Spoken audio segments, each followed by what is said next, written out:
జై శ్రీమన్నారాయణ. ముందుగా మన వారందరికీ కూడా ధనుర్మాస శుభాకాంక్షలు తెలియజేస్తూ ఈరోజు విశేషించి ముక్కోటి ఏకాదశి పర్వదిన మహోత్సవ సందర్భంగా ఉత్తర ద్వార దర్శనాన్ని ఏర్పాటు చేసుకోవడం జరిగింది. భూలోక, భువర్లోక, సువర్లోక, మహర్లోక, జనలోక, తపోలోక, సత్యాది లోకాలు దాటుకుంటూ సాక్షాత్తు ఆ వైకుంఠంలో ఉండేటటువంటి శ్రీ భూనీళా సమేత శ్రీ వైకుంఠనాథ స్వామిని మనం ఇక్కడ ఏర్పాటు చేసుకోవడం జరిగింది.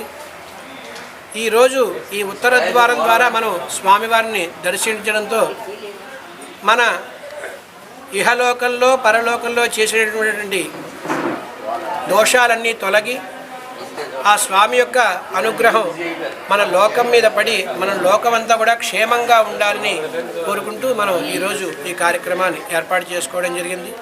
కూడారి చివరిగా కళ్యాణ ఘట్టాన్ని చేసుకుని మనం ఈ ధనుర్మాసాన్ని సంపూర్ణం చేసుకుంటాం. సర్వే జనాః సుఖినో భవంతు.